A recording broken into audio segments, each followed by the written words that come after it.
everyone. Welcome to Murder Moose. That was my old man sound. I don't know if you heard that or not, but I'm just I thought you were old man. That's what we've come to the conclusion. Josh, WRB, is just a jaded old man. I thought your old man sound was, get off my lawn. That's my old man. It reminds me of the episode of Futurama where the professor goes to like the old person retirement home and they break him out and they're like trying to wake him up and they're like, yeah. The youth swear things cost more, like blah blah blah. It's just yelling at what like the things that are supposed to upset an old man, and that's what it turns out to be. I am Rod, like I said. This is Josh. What have you done this week? Did you watch any other movies other than, because like I don't usually, but I did this week, so I want to know if you did. I spent most of the week watching the Snyder Cut. That took like I think. Yeah, I did that too. Actually, it took all the time in between now and right. Oh yeah. Yeah, I watched. It was really late. I watched another movie, a horror movie called Spell, which you it's actually on your Plex because I think you added it at one point. But like I went to Best Buy. I randomly go to Best Buy and I picked up four or five Blu-rays. And it was a very, very, very strange. It kind of reminded me like Misery, but mixed with like weird voodoo. And so we both watched 2020 horror movies. Yeah, I mean, besides what we were talking about now, which is come true. But like, I watched that 2021. Yeah. So I picked that up, and I picked up I picked up Becky, which I still haven't watched, and I picked up a really fun time too. Yeah. What else did I pick up? The lead actress in that movie, she was in Annabelle Creation, and she was really good in that. And then you just see her become. There's something in her eyes. She's got this fierce look in her eyes, and she just I feel like she is going to be a big star when she grows up a little more. I ended up watching Slacks this week. Oh, dude, so I've seen a lot of people talking about this movie, and so how did you like it? Was it on Rotten Tomatoes, which I don't think it should, but I get it because it just get the dialogue and the deadpan in this. It's a lot like Rubber, which is always a good thing, obviously. But the deadpan and the dialogue, it just gets store like culture and like the inside and just like how cutthroat it is, and there's no explanation for it, and it was really, really funny. I saw a lot of people talking about that in the last like couple days over the weekend a lot. So that was one of those movies that like seems like to be gathering a lot of attention. By the way, before I forget, we are part of the Slash and Cast Podcast Network. We're just so excited to talk everything horror, man. Yep. Yeah, it's. I mean, we're doing a lot, man. I was telling Josh before we started recording. I went and did the Lane shift with Lane and Kyle from Trick or Treaters and Rob from the Conjecturing Podcast, which a horror-ish podcast, and we talked about the Snyder Cut for like two-ish hours, and it was a lot of fun. I was telling you, I messaged you on Discord over the weekend, and I was like, man, I was wrong about the Snyder Cut, because you can go back to previous episodes. I've been openly defending it, but it's only because I know, and I've been kind of following Schneider like in between and just seeing like where he's kind of at and stuff, and I just knew that he was gonna bring it, and I feel like he did. Like that's like a hard ask of somebody who's the reason he left, and just the amount of toxicity that is attached to the DC universe and that movie and everything he does in general. Just to ask one human being to come back, it's never been done before. Like, come on. And if anyone talks negatively about this movie, there's something fucking wrong with you. Like, yes, it's 4 hours, but come on, listen to all these circumstances and then just shut the fuck up. Well, dude, because the other thing that's come up in the last week or in the last while is the Ayer cut of Suicide Squad. Fuck off. And well, no. The thing is, it's just this series of events. Thing, though? Like, is it? It's someone else cut his movie but for him. It wasn't the same. And I'm not saying. No, I know. No, their daughter died. Like, fuck off. So no, it's not the same circumstances. Right? It's not the same circumstances. But what I'm saying is studio interference because and it's studio interference. What they did, they cut. Like, they cut the original. Cut. No, not Rogue One. Yeah, Rogue One, right? Or no, not Rogue One. No, Solo. Solo, I think you're right. Solo's the one. But no, so what the thing was, the we're not going to talk about it too long, but Suicide Squad got cut up by the studio, just like the studio cut up the version of the original Justice League that Snyder had made, cut it up, and had 30% of what was left of it and gave it to Whedon and told Whedon to do it. And now we all know that Whedon's a piece of shit. And after like what happened with like Cyborg and everything like that, and and then all the, I just don't understand.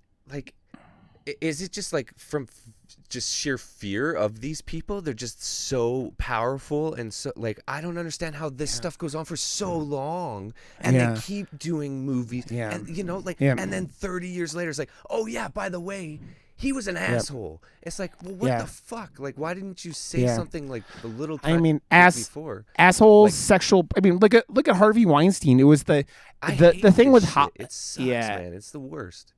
Like, it's like Harvey Weinstein was that it's happening in the first place. But the fact that they're so scared that it takes this long. I don't know. It's such a weird thing because like Hollywood in general is that thing where it's that dream that so many people have. You have money and fame and fortune, and you get to do so many cool things and make movies, which is a dream for so many people. And I think there's this like running fear that these people go, if they go against some like giant person in Hollywood, you're just gonna lose it all. And like, I'm glad that I think that it's changing. Like, me too. Because it should just be even across the board. Like, where's like the HR department for Hollywood?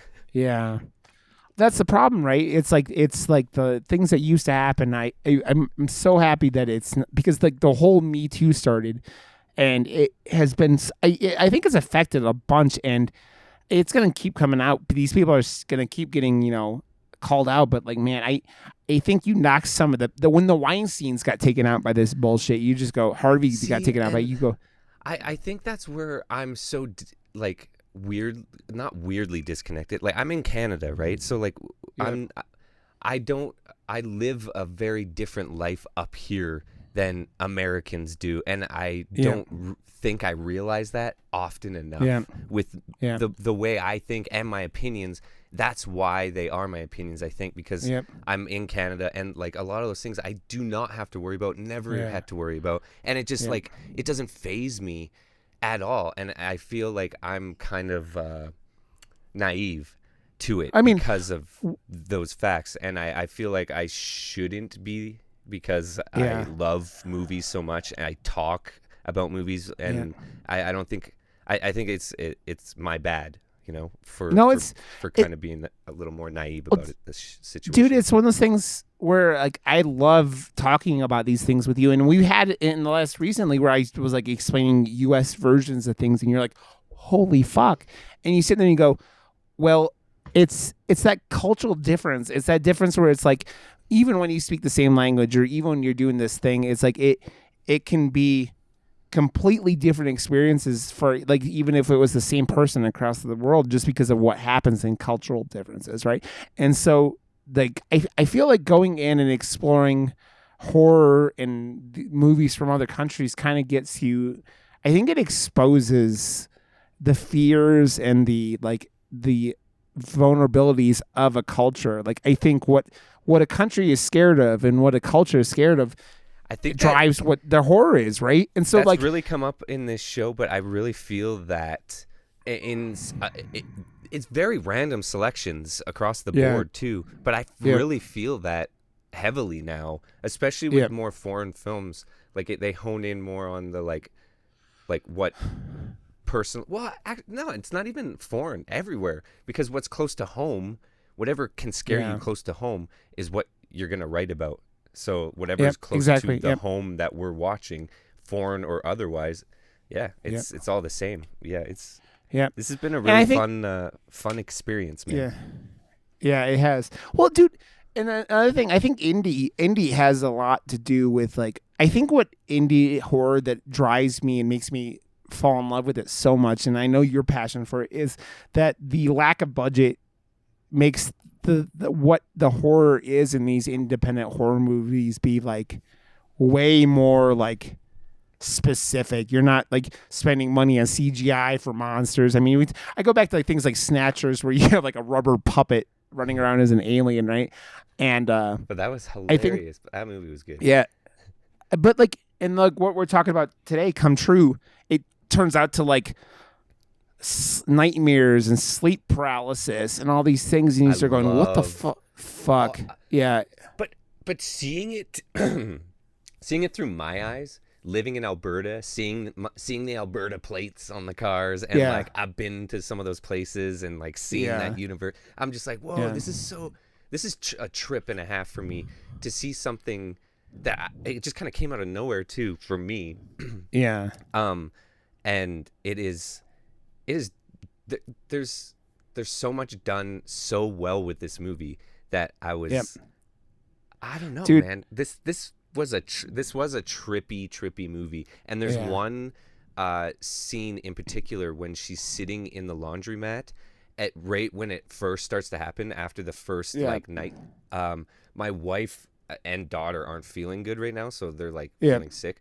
But that like she like looked up at that time, and it like did that weird trip. Like that is the weirdest sound plus visual combination to depict like hypnosis or like being that I've ever seen, and it affected my wife so much that she felt like she was gonna faint and had to go on the floor. Like it was so trippy. I was like, that was messed up. I don't know what happened. So like the fact that it had that much effect is crazy. Dude, I was watching this. Yeah, so we're talking about Come True. It's not rated. It released officially the 12th of March this year, but it had been going around the circuits in like the end of last year, right? It was like Fantastic Fest or something that it played at. And man, it's a smaller cast. The poster, boom, it catches your attention. I was like, I need to see what this movie's about. And then I watched a tiny bit of the trailer just to like kind of see what I was diving into. I was like, oh my God. And then as soon as it started, I was like, I've seen the lead actress somewhere. And I looked into it, and she's from this movie called Allure that I reviewed on my YouTube like in 2017.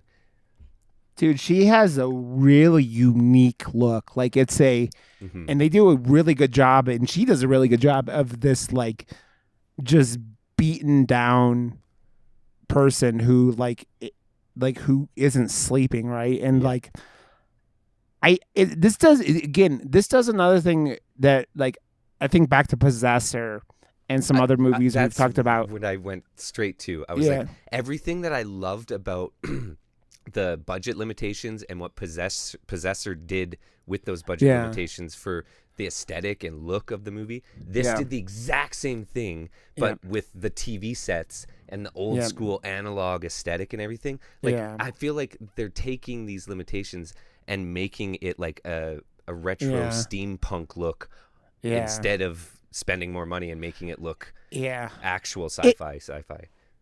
That was a big thing, and also there's like really like there's things that remind me of like Blade Runner and like well, that's why I brought up the steampunk stuff, right? Like total Blade Runner vibes.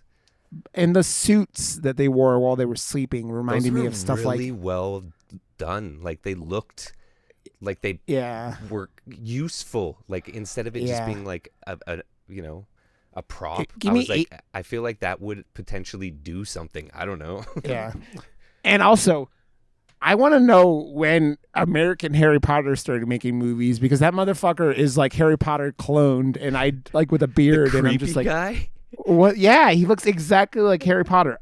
So this is another one of the biggest things that like if an ending of a movie sucks, I just go and forget about it. If an ending of a movie is cool, I'm like, yeah, I get stoked about it. When an ending of a movie is cool and makes me go, what the fuck just happened? I will often go straight to YouTube and go, what the fuck is happening? Because I think my perfect example of that is The Witch, because The Witch is, on a first watch, The Witch is a very like, you're very like thrown off on what's happening and what's like going around and what these characters are going through, because it's very just like it plops you in and you experience it.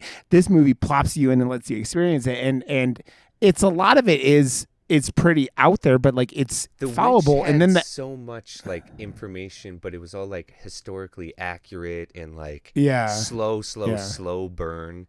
This one, I feel. Yeah, you definitely just get plunked into it, and it's not. I like that movies are at least the selection that we've had aren't spoon feeding you information. Like a lot of the movies we've been, and this is the same. It doesn't feel like spoon fed the information that you're getting, and the fact that you're just plunked in. You have to like kind of figure out what the fuck's going on. Like, okay, she's running away from home. I take it because of boom, boom. Those just two things that they showed, right? Yeah. So it was funny when we were talking about the Snyder Cut last night, and one of the things that Kyle pointed out was that the original cut of the Justice League, there is tons of exposition handed to you through dialogue in the beginning of the movie. Snyder took all of that out, and it's that when you're not being explained things. There's only one big exposition scene by Wonder Woman to Batman. That was pretty heavy-handed, but that was the only one. And that was kind of just like a comic book feeling like thing, but yeah. And this movie is like it doesn't. It goes. It's just it shows you what's happening. It shows you, and that's like it. The worst part about that movie was that we had to be reminded that Wonder Woman was Amazonian every time she was on screen. Like every fucking time she was on screen that happened. I was like, music. Are you kidding? Every time? I know the music's good, but you guys overdid it. That was that was like my only like gripe. Come on, every time. So like this Come True has you want to read the synopsis real quick, because we don't want to miss that before we, a teenage runaway takes part in a sleep study that becomes a nightmarish descent into the depths of her mind and a frightening examination of the power of dreams. Power. Yeah. So this movie, I didn't. She's got some metal fucking dreams, man. They're just like, oh, dude, they're like a slow-mo metal video. I'm like, whoa. Yeah. Well, it's so cool because the dreams are experienced in a couple ways in this movie. Again, we're not going to spoil this until we tell you we're going to spoil it. You see the main character is named Sarah. And you see her dreams through her perspective, like just pure, like straight through her perspective.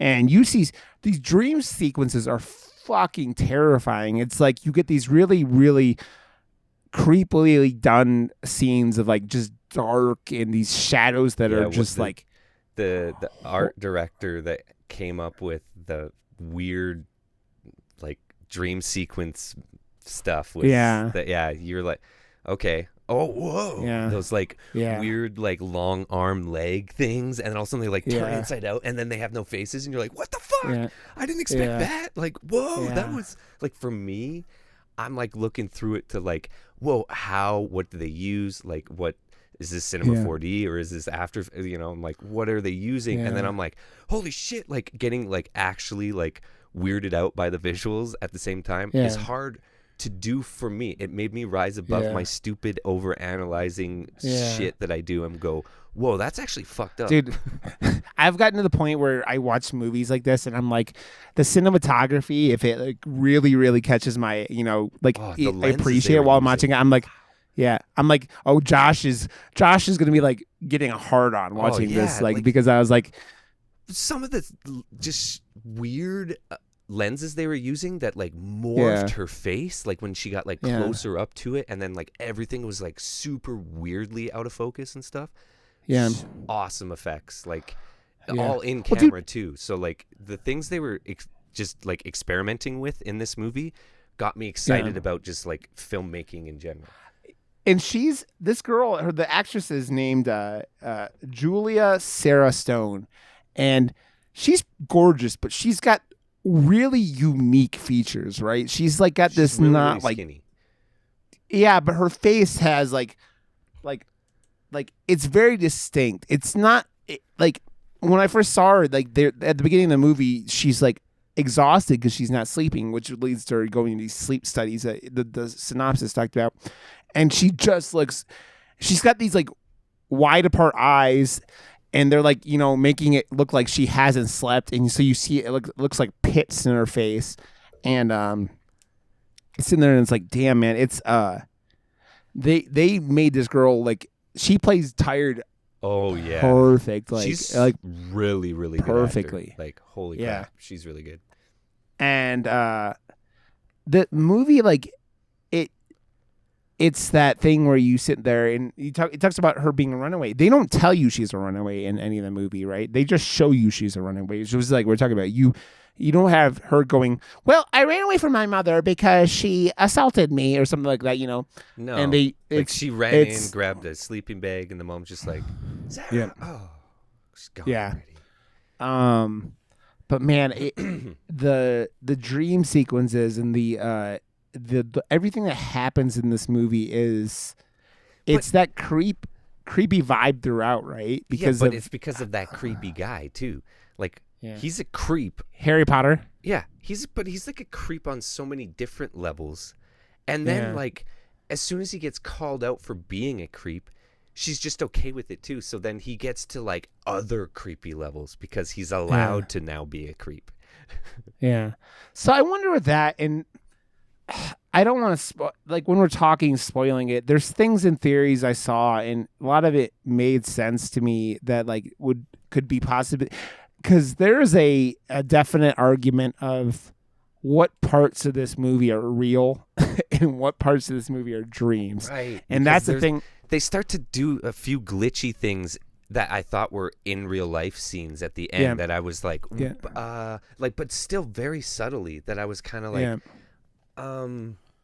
but so like, I really need to deep dive or hear some of these theories that you've heard, because like, this movie, it doesn't explain some things in the middle that I'm just kind of like, the why. There's really no why other than like he kind of grazes upon it. I wouldn't do this if I didn't have a reason, but you don't know the reason. Yeah. Well, there's imagery in this movie that you go feels completely out of place, like completely out of place, which is mostly at the end, but the end is calling back to earlier parts of this movie.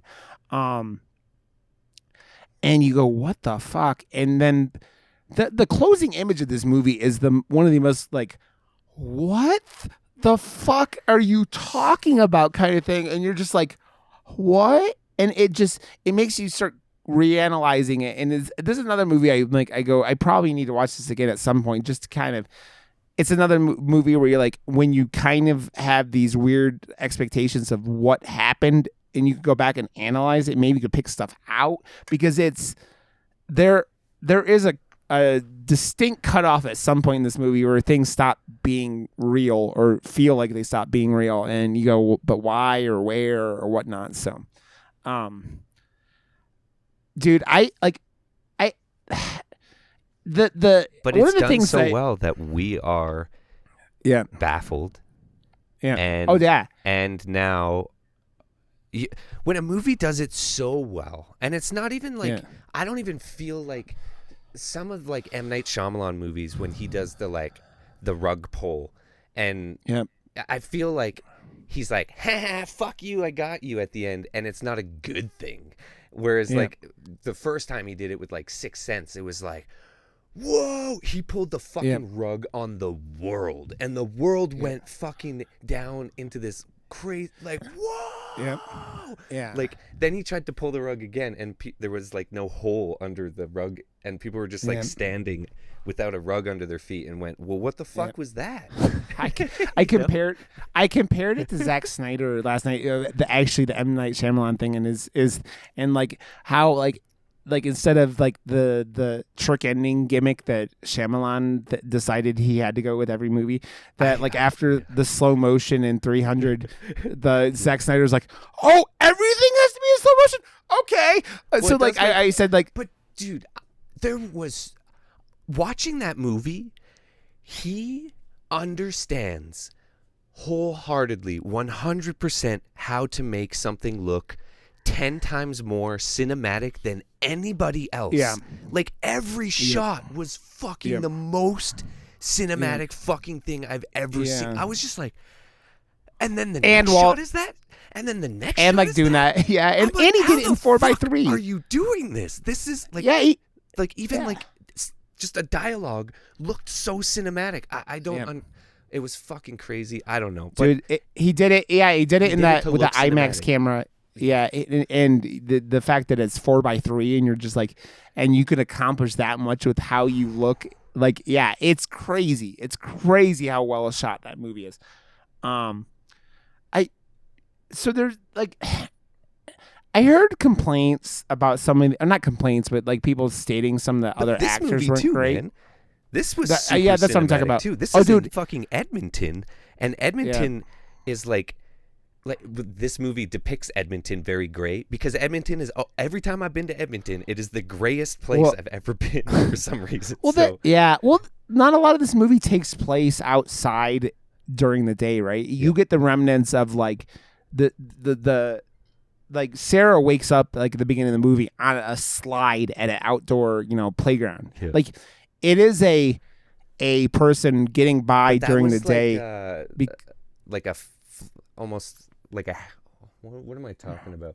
Because that slide came back in the dreams later, right? So yeah, like I feel like that was done on purpose just to like showcase that this is where we're starting in real life, but then it's also shown in the dream sequence. But then towards the end, what's a dream sequence and what's real life? So the fact that they started it there and it goes back there a few times, I don't know, because like if you're sleeping on a slide outside, you're not going to have a good night's sleep. How long has she been doing this? So the bags under her eyes tell a story. She's just like, she sells it, like you said, man. Yeah. Yeah, it's they do like, there's a couple of pretty stereotypical shots of a high schooler falling asleep in class kind of thing. And like, it paints a picture. It gives her backstory. It gives enough without telling a story as well. It's just a visual, and you know that she's in school. She's using that as her safe haven to get more sleep because something really bad is going on at home. Yeah, it's funny because of that high school thing. There is a point in the movie where she goes, "Well, I'm 18," and you go, "Oh, okay," because you have to justify things. That was the funniest part of the movie, because this guy is a creep upon a creep. He gets called out for being a creep to her, and then she goes, well, I'm 18. He's like, what? And the next scene, they're fucking. The very next scene. Wait a second, you're 18? Boom, chicka wow. Well, the weird thing about that was this like weird intimacy thing that was happening with both these characters, right? And like it involves dreams and whatnot, but there's weird like the things that were clear and not clear with what is happening with everything it's a thing you could really discuss, and how well this movie makes you go question things and what is happening, and it's impressive because, man, this movie.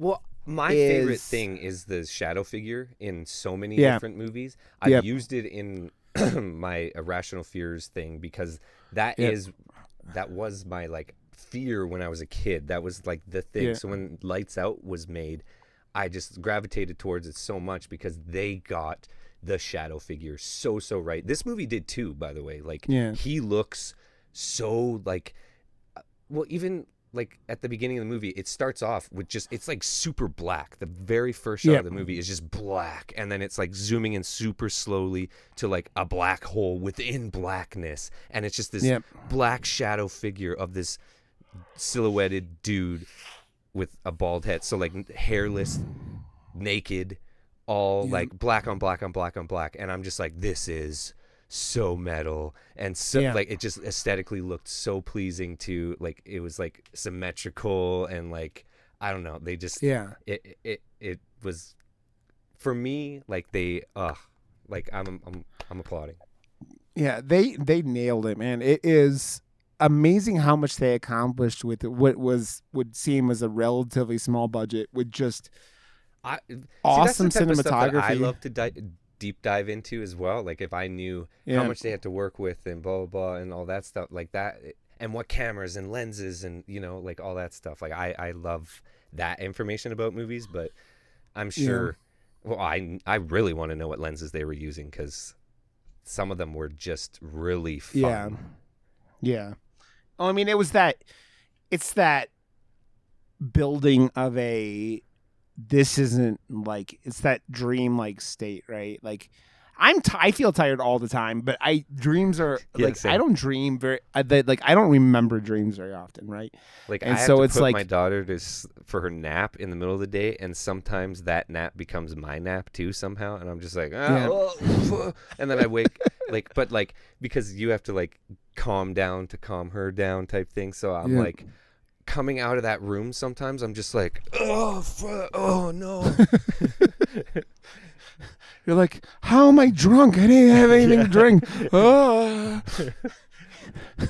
And it's that, dude, I talked to this movie about and I saw YouTube videos about it. Like, it's funny. It's not even funny, but it's like, you hear people that have sleep paralysis. Oh my God. And this shit is like horrifying. Like, there's another movie about sleep paralysis, and like the poster had someone like laying in bed like with their eyes open, and a spider like coming down towards their face. And I'm just like, fuck that movie.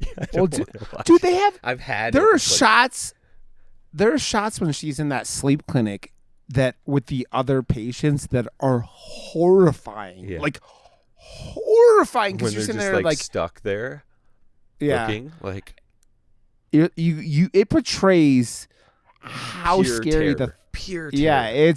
And you're sitting there going, and then they just go, should we wake them? I'm just like, yes, you should. Are you fucking kidding? Get in there. Yeah. Holy shit. Yeah. Yeah, it is, man. I just can't believe that they accomplished what they did with like it. Like, but that dude too, with the big glasses and the way they lit most of his scenes, just like, he was creepy, all pink and stuff. But it was how he was framed. It was how you don't see where he is in junction to where he is in a building. You just get thrown right into a close-up of this dude with the hugest glasses, but it looks so awesome aesthetically. Again, it's those decisions, but like, to not have wides, it adds again to that budget thing, but like to the dream sequence stuff, because like, you don't know where you are, and dreams, you just get thrown in like that, right? So dude, I wanted more from that dude, because I felt like he was like the creepy, like he was doing was fucked like a up side shit character in the end, and I felt like just his look, he should have been like, well, I guess he couldn't have had the love interest thing with the main character, but I feel like he should have been more in charge than the Harry Potter dude. Yeah.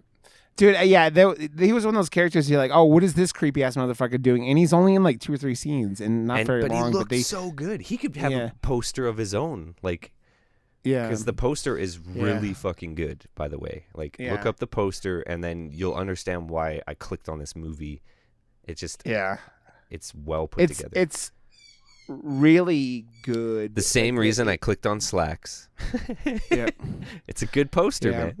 Yeah, it grabs your attention. It like grabs your attention. Like, I've said, I don't know if I've said before, I think, but like, I hate what Amazon Prime does with movies because they put that fucking Prime logo on movies when you're going through movies. And like, if you do that with the wrong movie, it looks like one of those direct to DVD budget horrible movies right away, you know, because of that, just because of that Prime logo. And so it throws me off. And I've gone back and watched movies I thought were bad just because of that poster. The poster. You can't judge a book by the cover, but you can decide whether or not you want to read that book because of that cover. And it's like, that's something that's real. And a poster's super important, man. It's super important. And we've talked about it with like when you've done posters for these other movies where you like, it like inspired you to do something creative and cool, right? So, well, dude, there's a movie on Prime that has the best poster. It's called Red Letter Day, and it has a Prime thing on it. It doesn't look that bad. Yeah, check out. It Red doesn't Letter always Day. like I said. I didn't say every time, but I said it happens where it's like, no. No, that was just a shameless plug for a Calgary-made horror movie that has like the best practical special effects ever, and a cameo from this ugly guy right here. That Josh WRB man. Yeah, as Josh WRB too, not as myself, as Josh WRB. Like honestly though, he asked me to do the Josh WRB thing. I was like, oh, okay. So then I just like did the thing that I would do reviewing a movie. So it wasn't me. It was Josh WRB. His alternate persona. Yeah. Yeah. I really, really think that if you aren't like. Sleep paralysis. If you're not scared of sleep paralysis, I think you should track this movie down. If you are afraid of sleep paralysis, don't in God's name ever watch this movie because this movie might traumatize you. Or the shadow figure, because they definitely got the shadow figure right in this. Well, and it's creepy. Well, that's what they're doing. Like that's like the thing was like the sleep paralysis and their connection to this shadow figure, right? That's like what they're kind of investigating in this whole sleep study, and it's one of those things because the Josh character and his like link to it. So like a lot of this is this. I wonder who came to this guy with sleep paralysis, or if even the director himself had sleep paralysis, and why. And it sounds like you might have had it, Josh, as a kid. If you, I've had sleep paralysis a few times with like weird, scary things, and it is the most terrifying feeling and experience ever. Like, did they do a good job of portraying that in this movie? I feel like they did, but I've never. Yeah, like that one scene where the two wake up simultaneously and are looking at the same thing. Oh, dude. Like, but I have like, sleep paralysis or something like that. Like at one point, or it comes and goes or something. But I had like this dream where a ghost like followed me into my old office and then like came at me and then put its knee on my throat and was just looking down at my eyes with its no pupil eyes. Yeah. Like with its knee on my throat, just like staring at me like, you're dead, man. And then I woke up like, but I couldn't move. And I just woke up like screaming, but nothing was coming out. Yeah. Dude, there are elements of that Spell movie I just told you about because there's like, they don't ever call it voodoo, but it comes across like voodoo to me, where like this character, they have like voodoo dolls looking things, and there's some crazy shit happens because of that. There's some scenes of that movie where it was just like, oh, like, you know, when scariest shit ever. They remind me of Misery. I have a confession. I've never watched Misery, but I know of Misery. I need to watch Misery. I'm sorry. Let's put it on the list, man. I mean we could do that at some point. Well, it's not foreign so let's go or indie. But it isn't. But this is this. We got to do those bucket list movies, man. Like the ones that, or there are like guilty bucket movie or like guilty list movies that it's like, fuck, I'm sorry, I know. Yeah. Everyone is supposed to have watched this movie. I haven't gotten around to it. I'm sorry. Now we can talk about it. Like, but that's how we'll approach it too. Fuck you. I watched it. This is what I thought. That's our segment. Well, then we never said we only talk about foreign and horror. Well, that's like what we specialize. We focus on it. Yeah. So go watch this movie if sleep paralysis doesn't horrify you. So this movie is a definite go watch. Yeah, like, check it out. Seriously. It was a blast, man. Whenever I'm not like, when I could put my phone down and not like be ADHD'd like throughout a movie, and I kind of was ADHD'd a little bit in the beginning because it wasn't slow going, but it was the imagery know the characters and we're dropped right in, right? So stuff's just same with me, man. You're just getting settled into a movie, and then but if it's not, I don't know, man. Like I like to, I don't know, with like. When I am doing my next project, I understand these things about myself, and I want to entertain an ADHD mind. So, like, in my next project, I wanted to start off, I don't know. I don't see enough Friday the 13th type stuff, the remake, where you get, like, set up, and everyone is dead, and then you got to get reset up. Like, I love that so much, and I've never seen that again. Have you seen that again? I've seen that in other movies. It just doesn't happen very often. Like I can't even think of specifics offhand. But I know. Gotta tell me these movies. I gotta see them. Yeah. Okay. So go see it. So we're gonna spoil the shit out of it now. But yeah, we both had a blast with this movie, as you could tell from listening to it. So let's spoil this. There's a few glue moments throughout, like in the middle, that I started like being like, like I wish they were telling a little more about Creepy Dude and why he was like all of a sudden like there, and then brought her back to his apartment without telling anyone, and then seatbelts himself to sleep, and she's like, what was he there for like 15 minutes and then went to sleep? Just so she could see his dream and know that he is in love with her. So that whole part, again, we're spoiling now. Yeah, we're spoiling, and this is like in the middle now. It's not. But that whole part, it was like you start being able to cut back to when this cuts into a dream sequence, and when it is a dream, and what the point is, because I would say a lot of that third act is a dream, but not all. I don't know if all of it was. So the director, I saw a quote from him in one of the videos I was watching where he goes, "If you think I made a movie where it's all a dream, it wasn't." So he confirmed that this movie isn't all a dream. Good, but I'm glad. But again, the way it ends, it's gonna make everyone fucking question that, or come up with that question for sure. Yeah. It's so satisfying like realization though. The way it's filmed too, and then the amount of blood there is, and like everything. I was just like, and my wife was like, because she was starting to get into it by the end too. She was just like, and for her, she's just like really not into stuff lately, and she was getting sucked into this movie. So they were doing a lot of like right things at the end that were just like, well, dude, like what the fuck is going on? Like, yeah.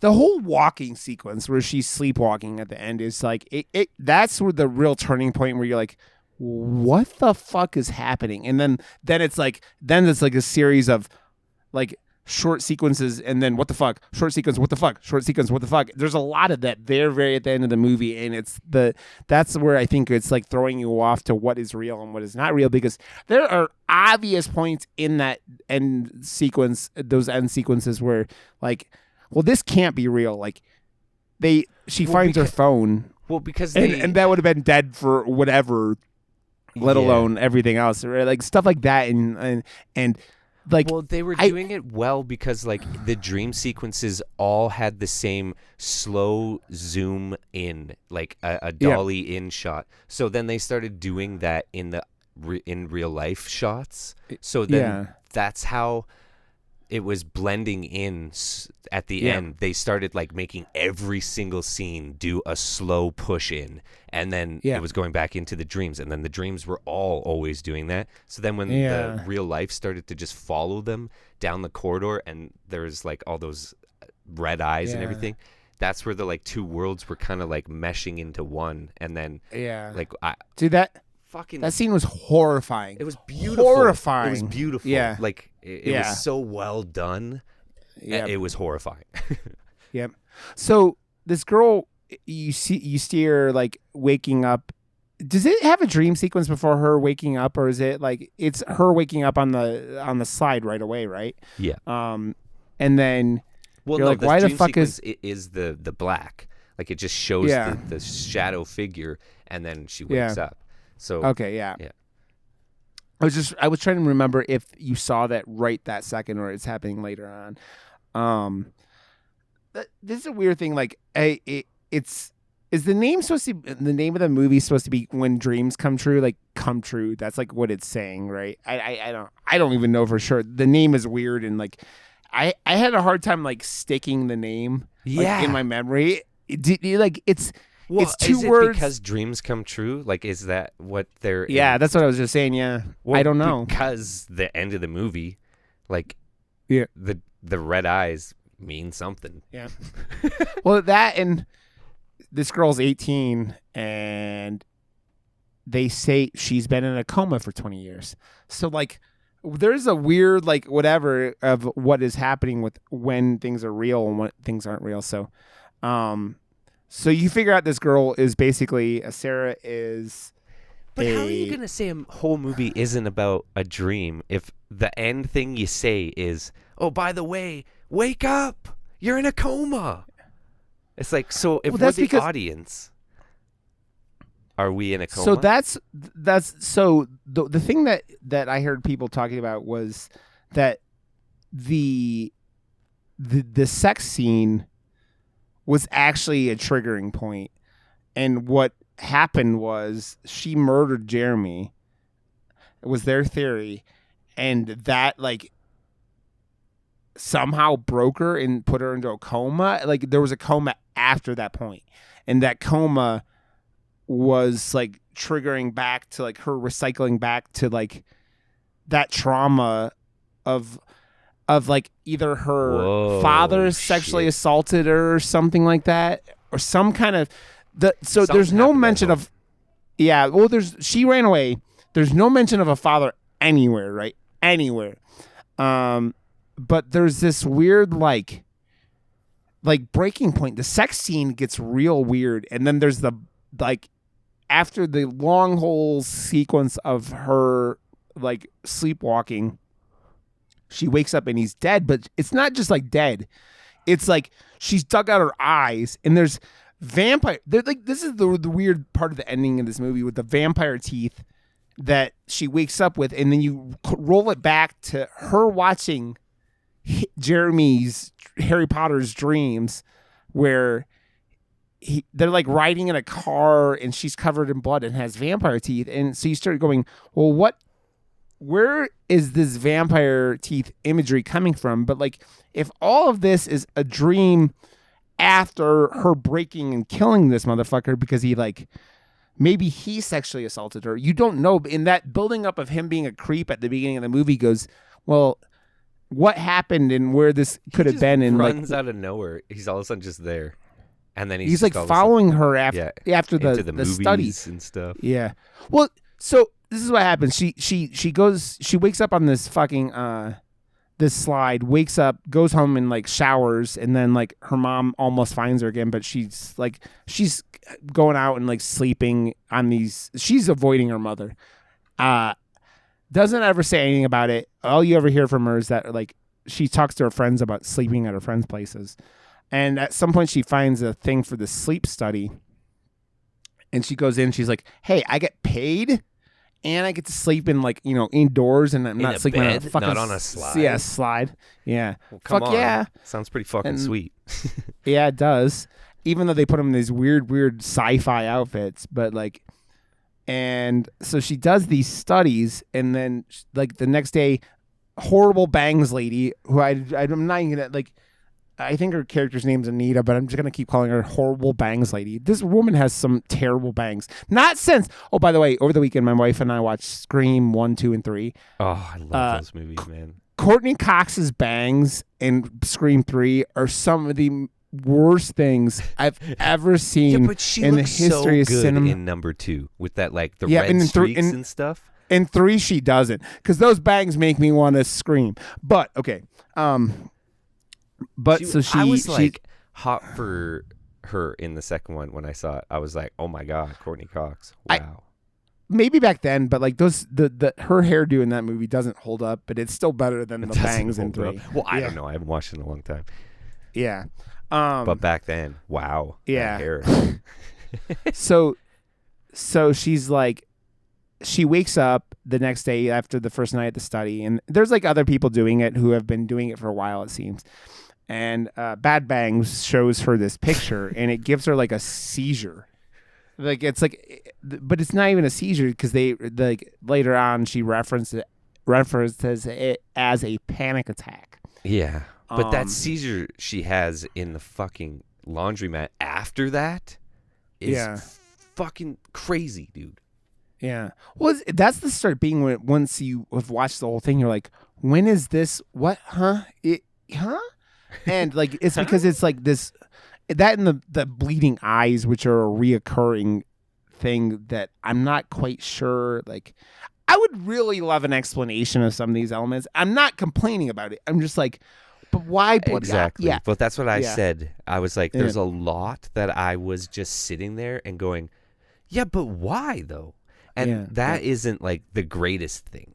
Like when you're sitting there and just like I loved everything, how it all came together in the end, but in the moment, there's a lot of times where I was just like, but that's it. I was just like, but why though? Like it's just okay, okay, I guess the movie isn't perfect, but it's and that's what I was talking really about. You good. see some of the glue things with that, and I think that was just with like this is this has got to be a little bit harder to do the like weird, trippy, psychological, and like not overly like expletive, like I don't know, it leaves it up. He knows he's not going to tell us, but like that's kind of cool too, I guess. But it's got to be hard. Well, it's a very, very like you're walking down this very, very like you're on a tight walk, man. If you go one way or the other, you're falling a long way. And this guy stumbles, but he never falls off, and it's a pretty entertaining with that.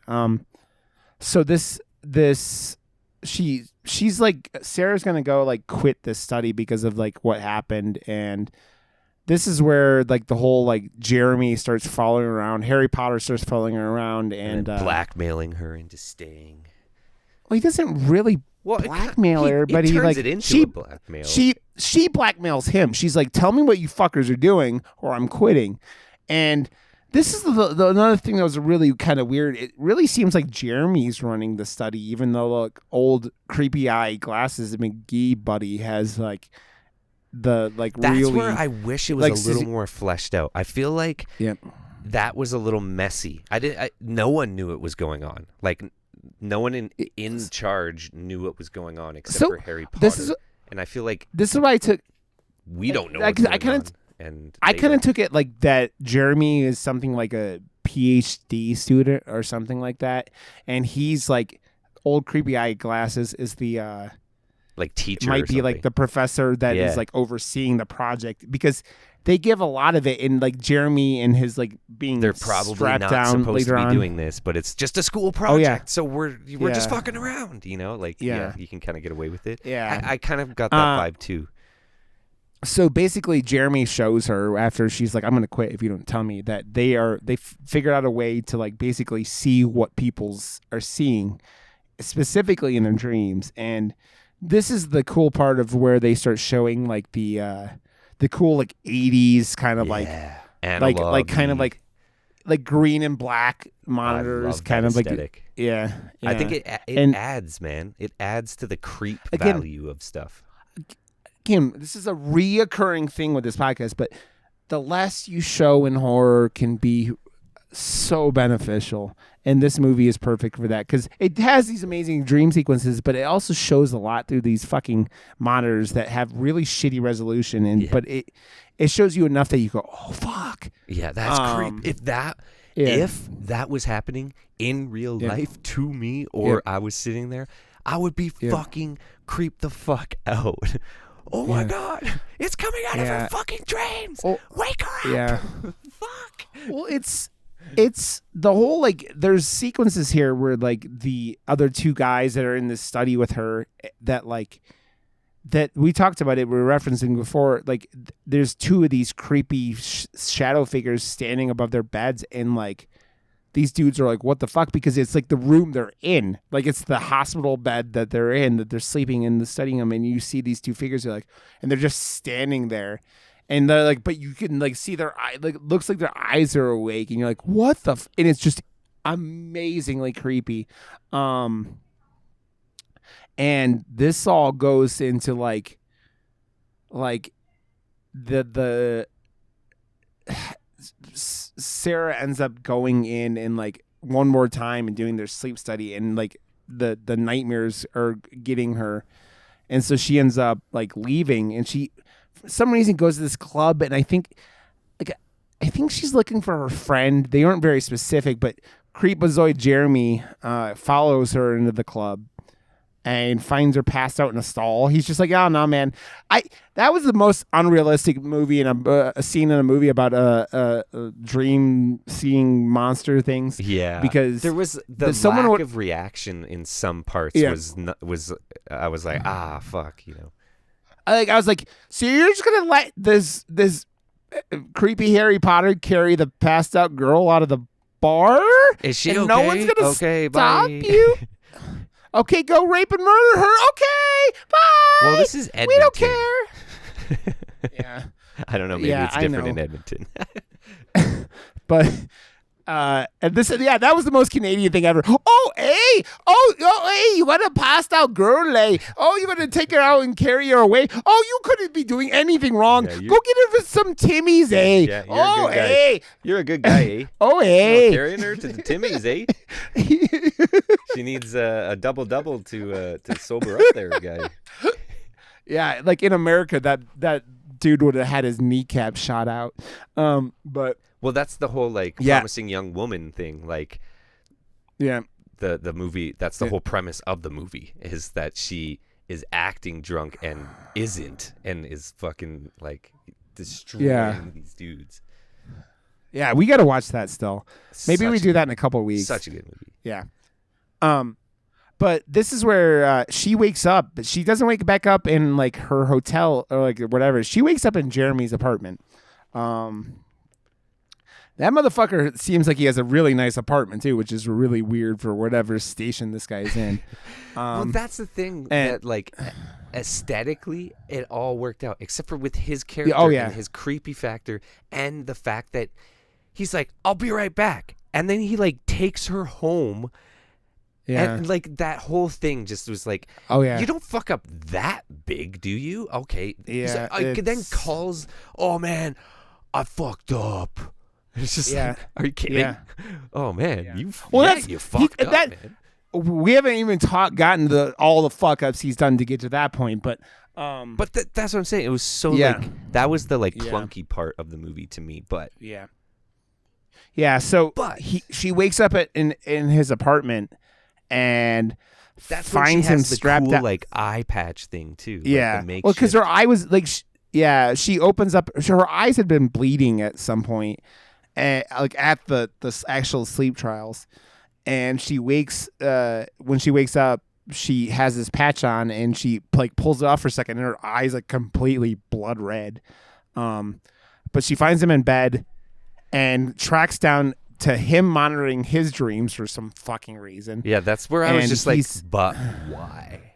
Like, why does he have this stupid bed that's like duct taped with like a million pillows and like 18? Yeah, but his head isn't using any of the pillows. They're like behind him. Like, is he the Exorcist? Does he like to protect up? Him? Yeah.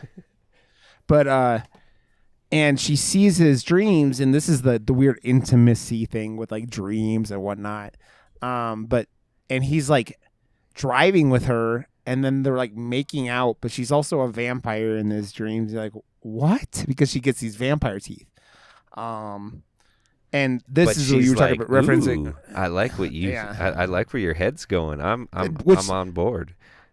Which is so written by a dude. It's amazingly not like it's so transparent that a dude wrote that, because like that's where I was women like, can write. Well, but that was women can write like 2 seconds after the guy said, "You're 18," and then this is the scene that happened, right? Like it was like literally boom, boom. So it really heavy-handedly felt like it was written by a dude there. Yeah, and so they end up like he's like they go out to eat afterwards, right? They like after he wakes up again, and this is the car ride home is where like the you're 18, and then the next thing they're fucking. And it reminded me of The Room because it looked like he was fucking her belly button, but like that's besides the point. And this is where The Room is a masterpiece. Yeah, this is true. Where while they're fucking, he's on top. He's on top, obviously, and she has another one of these seizures. And he takes her to the hospital, and this is another scene that you just start going after how the rest of this movie plays out. You go, because it's like the fucking Thanos snapped the hospital. There's like one orderly and a security guard. Like Nightmare on Elm Street, just like start doing the Dutch angle with the camera and like it felt like it reminded me of a lot of like the body scene from A Nightmare on Elm Street where like the body bag is getting dragged around, right? Yeah. So they like he wakes up in her room. He falls asleep. Jeremy falls asleep, Harry Potter. And he wakes up and she's not there. And so he's running around trying to find her, and he's going to like the desk, and there's no one there besides her and this one security guard. And he ends up seeing her on a camera of like her sleepwalking. So this is the really, really, really long and drawn out scene where it's like he ends up like following her, and like Bad Bangs shows. He calls Bad Bangs and is like, "I fucked up." I mean, well, one, you took this girl home and you showed her the study, and then you fucked her. Yeah, you did a lot of questionable activities, my friend. Yeah, but with that facial hair and those glasses and just like, I don't know, it was, it just all added. He's like, to I'm not getting this high quality of pussy ever again. Gotta take it. Dive and dig right in. It's going in. And I scored! But yeah, so Bad Bang shows up with a portable dream thing unit, and like I loved it. That was dope. Yeah, it was the most fantasy element of the whole movie. Yeah. It looked like she was dreaming like fantasy, she was like Frodo, like going to like to the mountain, but like more nightmarish version of it. And they walk with her forever. They just keep walking and walking and walking, and she ends up eventually going off the road into this field, and like, but the field is after like they walk through all these trees, which is. Like, that shit terrifies me, man. My uncle lives in Vermont, and like my dad would fuck with me as a kid and like, oh, this is the bridge, the covered bridge that the headless horseman like got his head cut off and shit like that. But she goes and goes and goes, and eventually they wake her up, right? Because she's like, or she freaks out or whatever, right? In the middle of this field. Because they had said at some point that like when they saw her dreams are showing all the creepy shadow dudes on the sides of the road, and they're like when they get too close or touch her, she'll wake up, and I'm like, how the fuck do you know how she's gonna react to any of this, dude? You're just like assuming shit, right? He just likes watching her sleepwalk because he's the ultimate stalker. Well, it's the whole thing where they like find her cell phone and it's like alive, and like she had lost it earlier in the movie. At some point she's doing laundry in this laundromat, and this weird lady's like, oh, the boys, they took it. I'm like, what? That scene made no sense. But then going back to what happens later on, I'm like, oh, okay, so there's this weird like what? But so yeah, that never gets re-explained. But I just assumed it was someone from the study or creep boy that stole her phone, came in and was just like, I now know where you live, and I have your phone. Yeah, and like but that never comes up until this point again. And then it's so after she wakes up, she has her cell phone. They start going to those trees again, and then like aliens start abducting Creepy Bangs and Harry Potter because they're like getting pulled out, like they're getting sucked up in the sky by like aliens. And I'm starting like, what the fuck is this? Is where you really start going, what the fuck is happening? And then like she just starts running, full speed away. And then she wakes up and she's fucking Jeremy again, but she looks down and she's like, they do a really cool slow reveal where like she's got blood all over her. And like she looks down and she's on top of Jeremy and has like thumbed his eyeballs out. Fucking and you're like, such a cool reveal. Like the way they shot it. And well, this whole movie though, like because they understand what isn't in frame is just as important, and how to reveal it and stuff. It's just this end scene, the whole movie kind of teeters on this end scene, and that's why we're even more like, it's a very interesting movie regardless, but the way this end scene is why we're, I think, way more interested in the movie. It's like it's that carpet being pulled, and then confusion sets in, and then you're like, wait, what? And then that spiral starts happening, and then you start rethinking the entire fucking movie, and then you're like, whoa. Yeah. Well, and then she wakes up, and then after she's murdered the dude, she goes in the bathroom and like pulls up, and she's got vampire fangs, and you're like, but what? And so then I start thinking that this is like some weird vampire awakening, like we're in a world where like you're born a vampire, or like she was a maybe her father sexually assaulted her and I don't know, they don't explain it. And then so you're like, so now she's a vampire, and this is confusion this whole movie was a vampire movie. Yeah. But then it throws you the final loop, and you get a cell phone, and it's I want to actually see if I could find the text message. We're trying out something experimental. We won't know where this lands in your dream.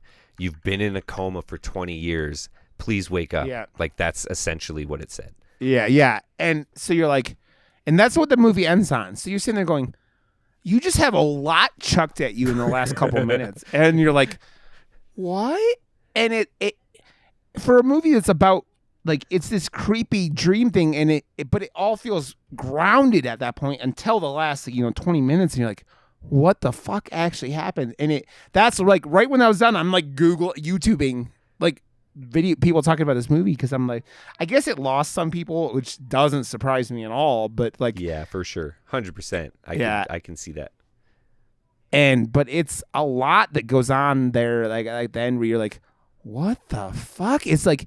But it's cool because it makes you think about like people talking about sexual assault. Perfect, maybe she was, but oh no, I don't think it's supposed to be, because it's tackling it's art, man. Those types of things too, right? Like it's messy where it needs to be messy, but it also gets away with not being perfect because of the type of movie it is as well, and the perfect, but like the visuals were fucking amazing. The only stumbling points were in its story parts, right? So whatever, man. This is a fucking great watch. I feel like this is one of the most beautifully shot movies we've watched, like cinematography wise, and we've watched a lot of really beautiful cinematography movies. But man, it's the dream sequences and everything, and how it's shot, and it's one thing after another where it's like,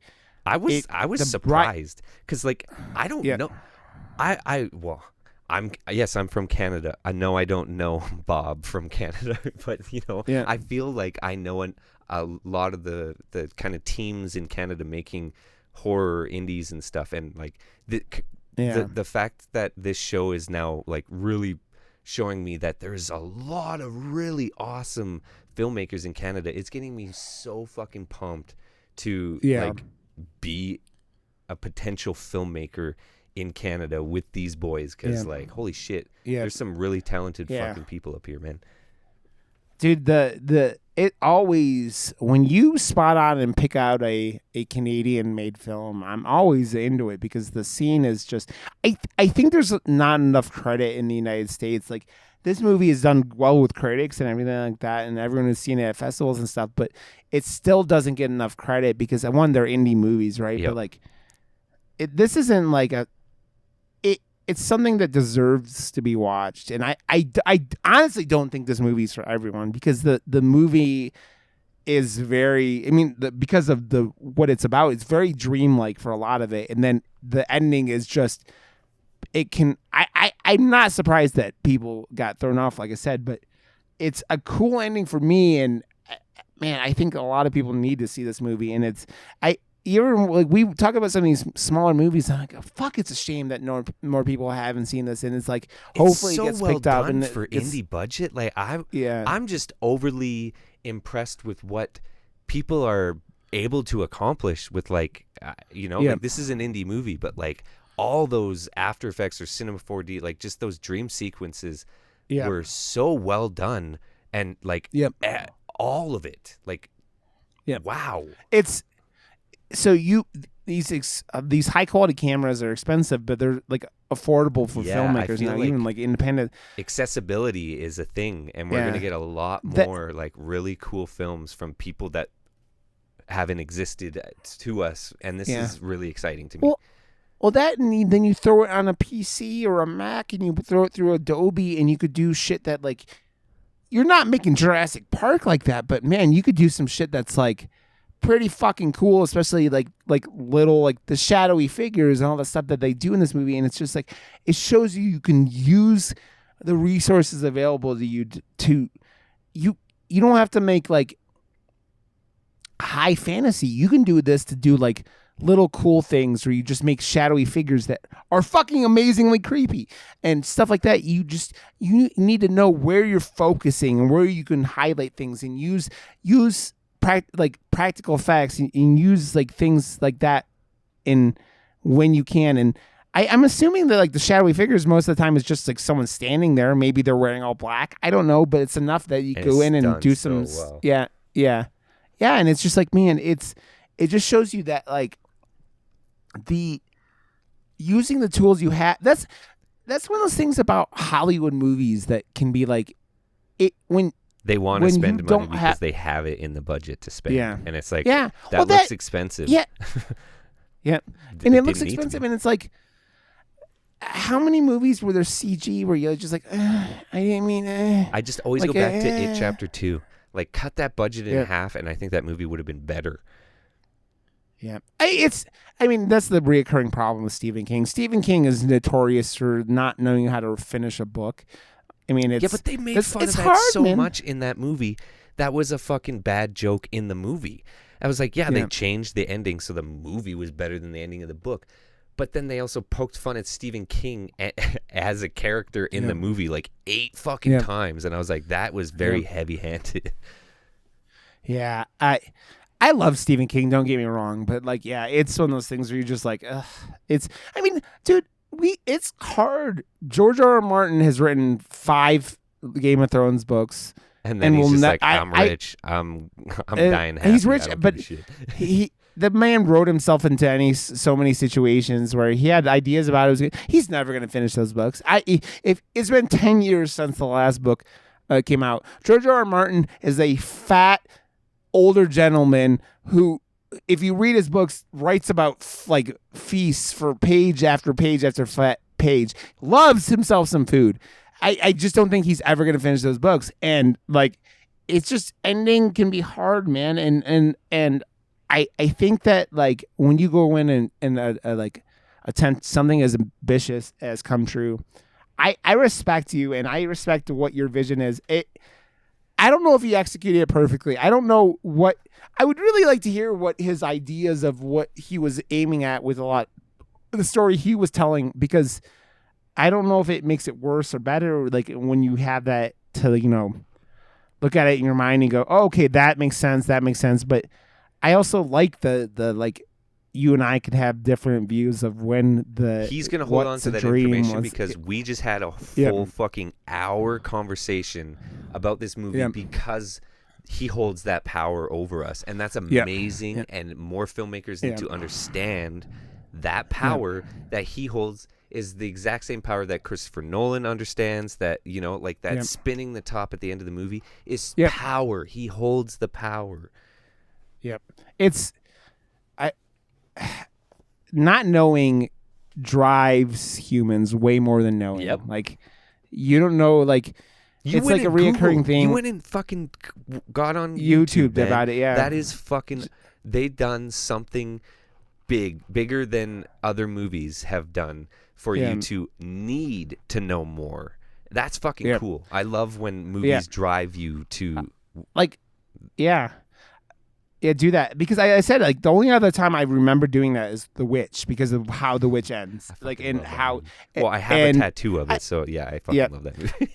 I love Black Phillip. I'm not saying this movie is as good as The Witch, but man, it is pretty fucking fantastic. And what happened with it, and I'm dope. I thought it was dope, man. And this is the kind of thing where I love sci-fi horror, because like the whole Dream Machine is very sci-fi, right? Even though you go back and go, if well, they didn't have what sci-fi, like as a describer to this movie, if they were just like, no, this is just fantasy horror and didn't say sci-fi, it wouldn't have had that grounded, because like that ground exactly in sci-fi allows you to have more of these things where if it's not explained, sci-fi is the explanation, and then that's literally all you kind of need, and then it's like, oh, okay, that whimsical sci-fi, it works. Well, that's how like Marvel has grounded their universe, right? Like, it's the Doctor Strange movie puts it out that like there's no such thing as magic.